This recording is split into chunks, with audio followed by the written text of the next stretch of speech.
और teachers day हम लोग मनाते हैं, भारत की एक संस्कृति है, पूरे वर्ल्ड का भी कल्चर बन चुका है। कई ऐसे कंट्री है जहाँ पर एक टीचर को इतना सम्मान दिया जाता है। भारत में एक समय अपने टीचर, अपने प्रोफेसरों का सम्मान हुआ करता था। आज कहीं ना कहीं कुछ गैप है। आज उस सिलसिले में जो नवी मुंबई के जो top engineering college, middle college, इन पे आज हम लोग विजिट कर रहे हैं। ऐसे प्रोफेसर जो हैं जिन्होंने कई बच्चों का लाइफ को चेंज किया है, उनको एक संस्कार भी दिया है, साथ साथ में उनको प्रैक्टिकल नॉलेज भी दिए हैं। आज मैं पिल्ले इंजीनियरिंग कॉलेज, जो एक नाम है 20 सालों से सबसे पुराना इंजीनियरिंग कॉलेज है, चीफ ऑपरेटिंग ऑफिसर है प्रियम सर, आज हम उनसे बात करेंगे। और पहला सवाल है कि सर, टीचर्स डे पे आपका मैसेज क्या रहेगा उन टीचरों के लिए जिन्होंने पूरा पेंडेमिक में बहुत हार्ड वर्क किया है? हमारा बिजनेस तो 100% टीचर्स के ऊपर ही चलता है। तो हमारे टीचर्स बहुत मेहनत करते हैं, दिन रात मेहनत करते हैं। हमारे साथ दिन रात मैनेजमेंट के साथ, बच्चों के साथ, हमारे नॉन टीचिंग स्टाफ के साथ लगातार हम काम कर रहे हैं। और उनके लिए हम यहाँ पे नहीं होते थे अगर हमारे टीचर्स हमारे साथ नहीं थे। तो उसके वजह से हम अपने टीचरों को they are the number 1 for अस।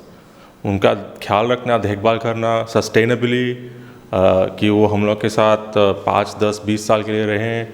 और हर एक साल एक टीचर 500, 600 बच्चों के कांटेक्ट में थे और उन हर एक बच्चों का उन्होंने लाइफ चेंज कर देते हैं।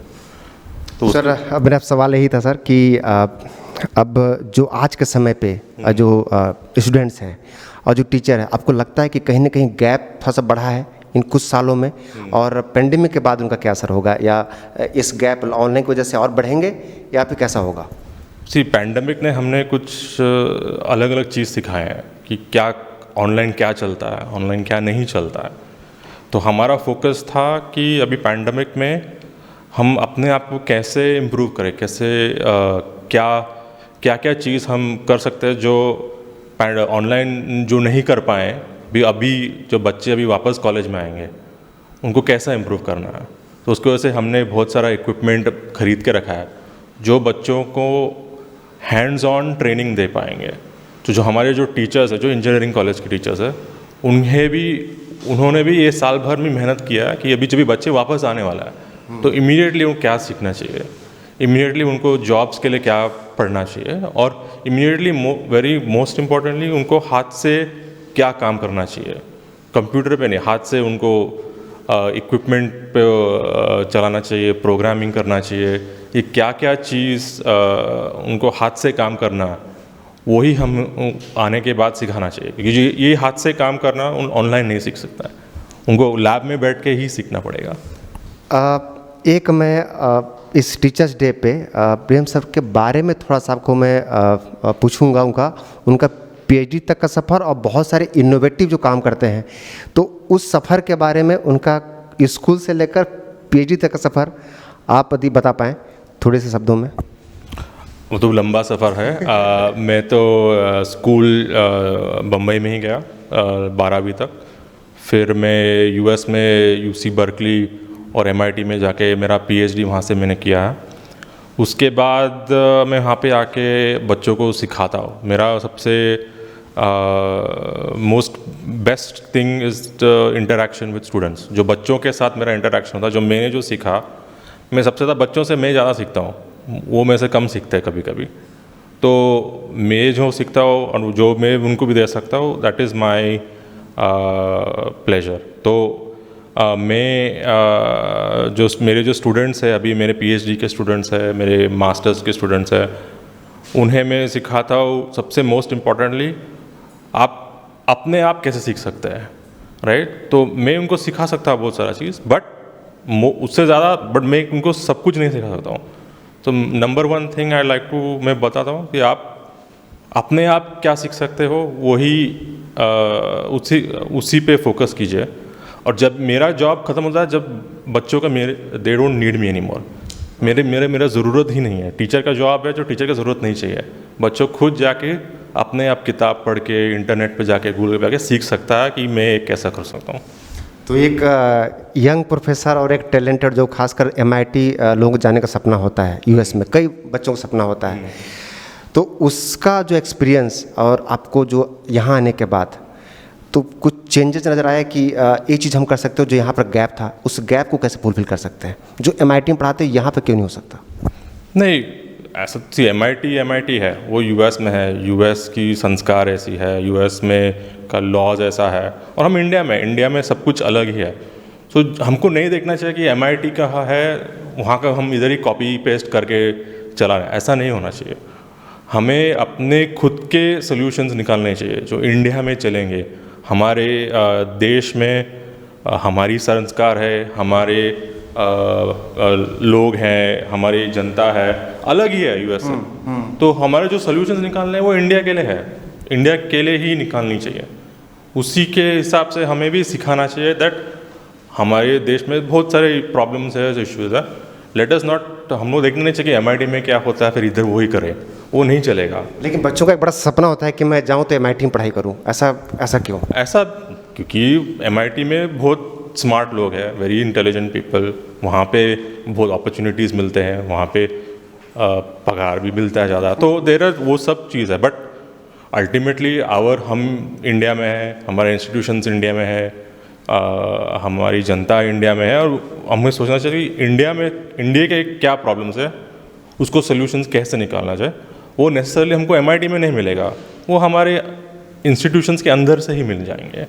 सर, एक मैं देख रहा था बहुत सारे लैब यहाँ पर और बहुत सारे चीज़ें यहाँ पर सिमुलेशन भी हमने देखा, तो आप एक प्रैक्टिकल अप्रोच पे जा रहे हैं, तो अभी सर नया क्या करने वाले हैं जो अभी पढ़ने में जो बच्चे आएंगे, तो न्यू इनोवेशन पे या प्रैक्टिकल जो स्किल डेवलपमेंट पे क्या प्रोग्राम करने वाले हैं अभी? तो अभी हम एक नया इंडस्ट्री 4.0 पे फोकस किया है। वहाँ उसके हिसाब से हमने ये लैब सेटअप किया है जहाँ पे ये रोबोट्स आर्म्स है, एक मैन्युफैक्चरिंग लाइन हमने यहाँ पे सेटअप किया है, यहाँ पे हम ये रोबोट को प्रोग्राम कर सकते हैं, ये सब सॉर्ट कैसे करना है, कलर के हिसाब से, टेक्सचर के हिसाब से, शेप के हिसाब से। और हमारी स्टूडेंट्स को यहाँ पे हम AI, आर्टिफिशियल इंटेलिजेंस के बारे में सिखाएंगे, बट वो how to implement it in a practical setting, right. एक फैक्ट्री लाइन में हम लोग को कैसे इम्प्लीमेंट कर पाएंगे, वही हिसाब से हमें ये जो नए इनोवेशंस है बच्चों को हैंड्स ऑन एक्सपीरियंस देने के लिए हमने ये लैब सेटअप किया। और ऐसे हमारे कॉलेज में ऐसा 3-4 अलग अलग लैब्स है जहाँ पे हम ये सब इक्विपमेंट, ये सब चीज़ सेटअप करके चालू करना। सर, इसमें से कुछ हम लोग अभी देख सकते हैं, अभी ये ऑन है, प्रैक्टिकली अभी चल रहा है? ज़रूर। Okay, Ruchira madam show us how. So उसका मैम विल एक्सप्लेन अस कि ये जो रोबोटिक है, जो भी स्किल डेवलपमेंट जो काम हो रहा है, वो कैसे काम करता है, बताएं। सो बेसिकली हमारे पास 2 रोबोटिक आर्म्स है। इसको यूज़ करके बच्चों को हैंड्स ऑन ट्रेनिंग मिलता है, मतलब वो खुद करके देख सकते हैं कि जैसे कंपनीज़ में अमेज़ॉन वेयर हाउस है, फ्लिपकार्ट है, वहाँ पे असेंबली लाइन कैसे होता है, मैन्युफैक्चरिंग कैसे होता है। So basically we have 2 things here. यहाँ पे एक स्लाइडिंग रेल है where in the robot can just pick in, drop and sort कर सकता है वो अकॉर्डिंग टू द कलर्स। और यहाँ पे एक है, ये दोनों रोबोट्स जो है वो 3D प्रिंटिंग कर सकते हैं, लेज़र एनग्रेविंग कर सकते हैं। बट ये कैसे, यूजुअली भी बहुत बड़े मशीन सब रहते हैं, बट इस सेटअप में बच्चे खुद अपने हाथ से वो करके देख सकते हैं। तो ये उनको प्रोग्रामिंग करनी पड़ती है। हाँ, इसके लिए बहुत सारे टेक्निक्स है, मतलब एक तो आप पाइथन यूज़ करके कर सकते हैं जो कि एक प्रोग्रामिंग लैंग्वेज है, और दूसरा है ब्लॉक कोड्स। सो ये जो ब्लॉक कोड्स है ये बहुत ही आसान तरीका है जिससे बच्चे ऐसा टेक्निकल सेटअप को खुद से ही चला सकते हैं विदाउट एनी टीचर्स हेल्प। हम एक आध सैंपल दिखा सकते हैं? हाँ, तो जैसे अभी ये इधर एक है, यहाँ पे इसको एक पेन से कुछ भी लिख सकते हैं, ड्रॉ कर सकते हैं, या फिर यही सेम अगर हम एंड इफेक्टर चेंज कर सकते हैं, you can also do laser engraving. But right now we can, अभी हम आपको लेज़र वाला नहीं दिखाएं because you have to follow certain safety protocols, आपको वो सब स्पेक्स वगैरह सब लगाना पड़ता है। So you just set up axis, a point and sync at a particular position, and then it can start to engrave whatever you want.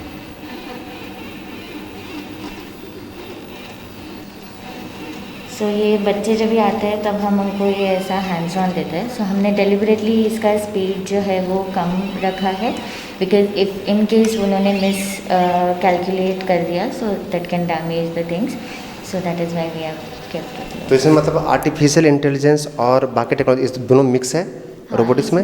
You can have industry 4.2, this is the ये robotic setup है।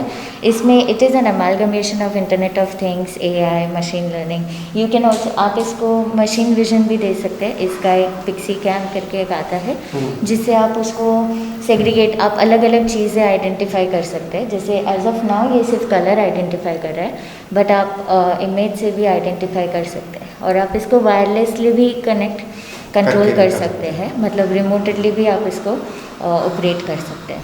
तो आज के समय पे जो industry में इतने सारे रोबोटिक्स पे काम चल रहे हैं, आर्टिफिशियल पे काम चल रहे हैं, असेंबलिंग लाइन में बहुत ज़्यादा काम हो रहा है, तो बच्चे मतलब इस चीज़ को यहाँ पर सीख के और जाके वहाँ पर काम कर सकते हैं। अगर आपको पता है ऑटोमेशन एक बहुत ही it is a trending field now, तो वो बच्चों को आइडिया मिल जाता है how it actually works. Thank you ma'am. Engineering college में और जो खासकर पिल्ले जो टॉप इंजीनियरिंग कॉलेज में कैसे बच्चों को आज के समय पे जो नीड है और प्रैक्टिकल्स जो सिखाया जा रहा है, तो कुछ ही ऐसे इंजीनियरिंग कॉलेज है जहाँ पर सब चीज़ें मिल रही हैं। और उसमें भी सबसे बड़ा रोल जो रहा है वो डॉक्टर PM पिल्ले साहब का रहा है। और उनका भी एक जो उन्होंने पूरा एक उनका विज़न रहा है कि हमें क्या करना चाहिए। तो जो एक्सपीरियंस उनको जो मिला US में, उसके बारे में हम बात करेंगे। डिफरेंट लैब में जाएंगे और उस जानेंगे कि अब जो पेंडेमिक के बाद उसका जो असर होने वाला है वो क्या होगा। सर, एक सवाल है कि अभी पेंडेमिक में 2 साल बच्चे ऑनलाइन पढ़ रहे हैं, उनको प्रैक्टिकल नहीं मिल रहा है, और आप हमेशा एक इनोवेटिव चीज़ लेकर आने की कोशिश करते हैं, और बहुत सारे अपने जो प्रोफेसर हैं उनको भी आपने गाइड किया। सर, इस पेंडेमिक के बाद जो बच्चे आएंगे तो उनके लिए आपका मैसेज क्या रहेगा? या वो बच्चे बहुत सारे डिप्रेशन में भी जा रहे हैं कि हम ऑनलाइन पर, तो अभी आपके हिसाब से सर एजुकेशन में क्या चेंज होना चाहिए और क्या अभी आप लोग कर रहे हैं? पैंडेमिक के टाइम में भी हमने बच्चों लोग को जितना भी पॉसिबल प्रैक्टिकल एक्सपीरियंस दे पाएँ वो दिए हमने ट्राई भी किया था। जैसे कि ये रोबोट लास्ट ईयर हमने जो बच्चों घर से इसको यहाँ पे कंट्रोल कर रहे थे। ओके। तो उन लोग घर से प्रोग्राम हमें दिया था, हमने ये प्रोग्राम यहाँ पे चलाया, और एक वेब कैम था, वो वेब कैम से उन लोग देख रहे थे, हाँ मैंने ये किया तो फिर ये रोबोट ऐसा गया। तो हमने जितना भी हो सकता था ऑनलाइन हम कर रहे थे। और बच्चों को मैं कहना चाहता हूँ कि आप डिप्रेस मत होइए, क्योंकि ये पैंडमिक ख़त्म होने वाला ही है, और जब भी ख़त्म होगा और भी अपॉर्चुनिटीज़ आएंगे। देयर बी अपॉर्चुनिटीज़ इंडस्ट्री में रहेंगे, अपॉर्चुनिटीज़ एजुकेशन में होगा, अपॉर्चुनिटीज़ बायो इंजीनियरिंग में होगा। देयर बी बहुत सारे फील्ड्स खुलने वाला है, क्योंकि अभी जो डिमांड बहुत कम है। व्हेन डिमांड इंक्रीजेस सडनली हर कंपनी को हायरिंग करना पड़ेगा, जॉब्स भी आ जाएंगे। जो भी demand, but as soon as the pandemic is over, demand का बूस्ट बहुत आने वाला है। तो बच्चों डिप्रेस मत होइए, आप कंटिन्यूसली अपने खुद के पर्सनल स्किल्स बढ़ाने को देखिए। ऑनलाइन स्किल्स हो गया या ऑफलाइन कुछ चांस मिलेगा ले लीजिए, इंटर्नशिप मिलेगा कंपनी में, फ्री में काम करने बोलेंगे ले लीजिए। 6 महीने के लिए यंग लोग को फ्री में काम करना ही रहता है। मैंने भी फ्री में काम किया था, सबको करना रहता है। और वो एक्सपीरियंस लेने के बाद थोड़ा थोड़ा समझ के आपका career step day by day बढ़ता इम्प्रूव होता जाएगा, बट स्टेप बाय स्टेप। अभी बच्चों को क्या लगता है कि मैं कॉलेज के बाद ही मैं फेसबुक बना दूंगा, मैं गूगल बना दूंगा, कॉलेज ख़त्म होने के बाद ही मैं बहुत बड़ा CEO हो जाता। ऐसा मोस्ट लाइकली नहीं होता। बट उनको भी फेसबुक गूगल बनाने के लिए उनको भी उसके पहले जो 5-10 साल काम करना पड़ा वो हमें दिखाई नहीं देता है। तो वो काम करना ही है, आप मेहनत कीजिए, आपका डेफिनेटली करियर गोल्स आपको सक्सेसफुल हो जाएंगे। सर, एक जो आपसे पहले भी सवाल किया था मैं, यदि कोई स्टूडेंट सर इंजीनियरिंग के बाद यदि वो US में या फिर नासा में भी काम करना चाहे, कई लोग गाइडेंस नहीं मिलता है, तो सर ऐसे गाइडेंस प्रोग्राम के लिए भी क्या आपने ऐसा इनिशिएटिव ले रहे हैं कि बहुत सारे बच्चे अभी सर्च करते हैं, उनको प्रॉपर गाइडेंस नहीं मिलता है कि मुझे क्या करने से क्या मिलेगा। किसी को स्पेस में इंटरेस्ट है, किसी को US में पढ़ना, बट उनको गाइडेंस नहीं मिलता है क्या? तो क्या ऐसे काउंसलिंग सेशन भी क्या आप इस साल शुरू करने वाले पिल्ले में? हाँ, हमारा होता भी है। जिन स्टूडेंट्स को हायर एजुकेशन के लिए नॉट जस्ट US, इवन अगर उनको अदर कंट्रीज जर्मनी, सिंगापुर, हमारे प्लेसमेंट डिपार्टमेंट कंटिन्यूसली उनका गाइडेंस लेते हैं, अलग अलग बाहर की यूनिवर्सिटीज़ यहाँ पे आके सेशंस भी लेते हैं कभी कभी। और हम ऑल्सो ये जनरली इंडिया में भी रहने का एंटरप्रेन्योरशिप बिज़नेस कैसा चालू करना है, अगर आपको इंडिया में बिज़नेस चालू करना है वो कैसा करना है, उसके लिए भी सेशंस लेते हैं। हम बहुत सारे कॉम्पिटिशन्स करते हैं यहाँ पे, business plan competitions, product competitions, hackathons, ये कंटिन्यूसली चलता रहता है यहाँ पे। तो स्टूडेंट्स को बहुत सारे अपॉर्चुनिटी मिलते हैं, नॉट ओनली बट टू काम करने के लिए। आपको अगर थोड़ा भी मोटिवेशन है आपको चांस मिलेगा यहाँ पे कॉम्पिटिशन्स में जाके, ना तो कुछ काउंसलिंग सेशंस होता है। और एक चीज़ तो बोलता हूँ सबको कि जनरली सबका रास्ता एक नहीं होता है। कभी कोई वहाँ से घुस जाता है, पहला कोई कंपनी चालू करता है इंडिया में, फिर वो अब यूएस जाता है, कोई यूएस जाता है, फिर वापस आके कंपनी चालू करता है। देयर इज़ नॉट, हर एक बच्चों का सेम सोल्यूशन नहीं है, सबका थोड़ा अलग अलग रहता है। तो आपको अपना खुद का आंसर ढूंढो, और वो आंसर मिलने के बाद you can then slowly improve your career. तो ये पूरा एक स्टार्टअप का एक दौर चला है अभी। तो पिल्ले इंजीनियरिंग कॉलेज से अभी आपको क्या एक्सपीरियंस रहा है कि कितने स्टार्टअप अभी आपके बच्चे स्टार्ट कर पाए अभी तक? हमारे लास्ट 5 साल से हमारे कॉलेज से ऑलमोस्ट अभी 30-40 स्टार्टअप्स चालू हो गए हैं।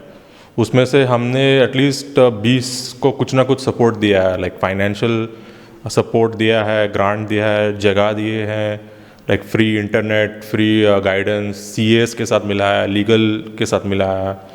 तो ऐसा हमारे कॉलेज से कंटिन्यूसली हर साल 5-10 स्टार्टअप तो निकलते ही है जो कॉलेज सपोर्टेड है। उसके ऊपर और भी जो कॉलेज के बिना सपोर्ट के ही डेवलप होते हैं, उनके भी बहुत सारे ऐसे भी बहुत सारे स्टार्टअप्स हैं। हमारे स्टार्टअप्स के क्लब्स हैं, मल्टीपल स्टार्टअप क्लब्स। इन्वेस्टर्स भी आते हैं कॉलेज में इन्वेस्टमेंट देने के लिए स्टार्टअप्स को। तो ऐसे बहुत सारे अपॉर्चुनिटीज़ आते रहता है। आपको अब हर एक स्टार्टअप जितने भी 20-30 से 40 जो भी स्टार्टअप यहाँ शुरू किए हैं, जो बच्चे यहाँ किए हैं ताकि वो मोटिवेट हों, सिर्फ अभी ऑनलाइन ही नहीं, कई ऐसे इनिशिएटिव लिया गया है।